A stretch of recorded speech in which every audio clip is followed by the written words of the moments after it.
Hi, boys and girls. This is Ms. Kathy. I'm so happy you've joined me today for another story just for you. Willie's Crazy Idea.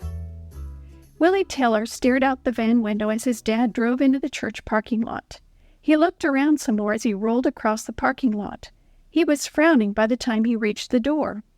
Something is wrong, Willie thought as he shook Elder Jansen's hand in the lobby. I know something is wrong, but I don't know what. It was like having an itch and not being able to scratch it. Just what I need, Willie thought, a brain itch. It's going to drive me crazy. He frowned, concentrating hard as he went to the shoebox. Willie was thinking so hard that he didn't even notice Dee Dee. She was standing at the door, handing out sheets of paper to all the Shoebox Kids as they came inside. Willie? Willie, are you all right? Dee Dee asked. What? Oh, hi, Dee Dee. I'm sorry. I was thinking about something. What were you thinking about? Willie frowned again and shrugged. I don't know. Dee Dee's eyebrows moved together like her mother's always did whenever someone was sick. Then she put her hand on Willie's forehead, just like her mother always did. You don't feel hot, Dee Dee said. I don't think you have a fever. Willie laughed. No, it's not that. Something has been bothering me since we drove into the church parking lot this morning, but I can't figure out what it is. Hi, Willie, Chris said as he came in. What are the papers for? Willie picked up his paper and looked at it. Children's Special Offering, he read. Then he looked up at Chris. Isn't that the offering kids collect every Sabbath just before the children's story? Chris nodded. And we put in money from all the other projects that we've done together as a Sabbath school. Like when we helped Mr. Abercrombie rake his yard. He donated extra money to the Children's Special Offering. And the yard sales the church had, Dee Dee added. Mother says that money was added to the children's offering. Willie read off his sheet again. Projects to be done at the Mill Valley Church. Hey, they're going to let us kids decide which project to spend the offering money on. Wow, Maria exclaimed. Did you see how much money there is to spend? $3,000. Sammy and Jenny arrived in time to hear Maria. Who has $3,000? Sammy asked. We do, Maria said. Well, actually, the children's offering does, but we get to spend it. Everyone was reading the list of projects when Mrs. Shue came in. So what do you think of the list? She asked. Pastor Hill says that any of these would be a good way to spend the offering money. He'd like to have the children decide next week at the potluck, so be thinking about it. Willie looked at the list carefully. Number 1, put up new basketball hoops on the playground. Number 2, new sports equipment, volleyball net and balls for the school gym. Number 3, new drinking fountain in the hallway. Number 4, build a campfire bowl with benches down by the lake. Number 5, repaint all the children's Sabbath school rooms. I don't know, Willie thought. It's hard to decide. That's 2 things I can't figure out this morning.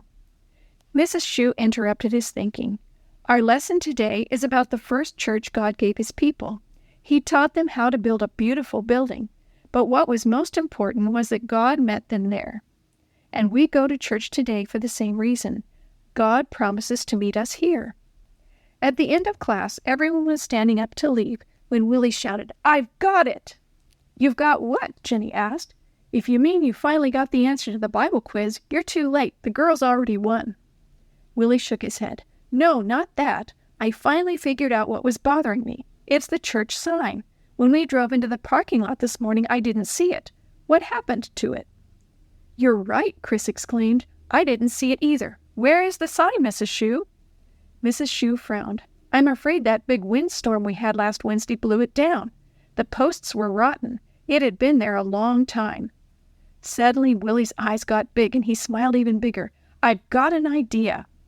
Willie whispered to Chris, and the 2 of them dashed off before anyone else could stop them. What are those 2 thinking now? Dee Dee asked.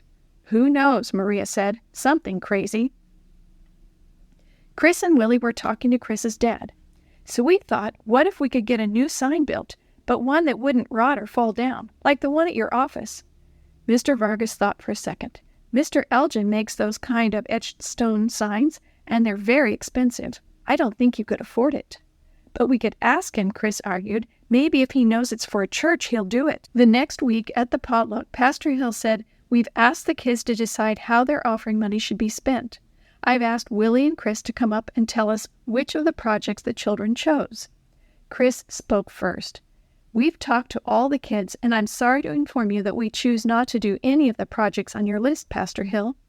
Pastor Hill looked surprised. So did many of the adults. Willie said, we wanted to spend our money on something that will make the church beautiful and let everyone know that they're welcome to come and worship God with us. Willie and I, and my dad, talked to Mr. Elgin, Chris said, and he agreed to make us a new stone sign for $3,000, even though stone signs are much more expensive. Mr. Vargas stood up. Most of us thought that the kids would want to spend that money only on church things that would belong to kids, but it's obvious they know the whole church belongs to them. When Mr. Elgin saw how much the kids cared about their church, he was very impressed. I'm very impressed with our kids, too. Willie and Chris just smiled.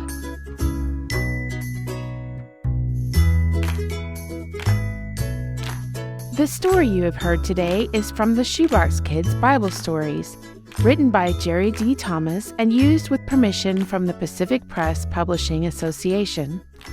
If you're interested in any other books published by the Seventh-day Adventist Church, please visit AdventistBookCenter.com or call 1-800-765-6955.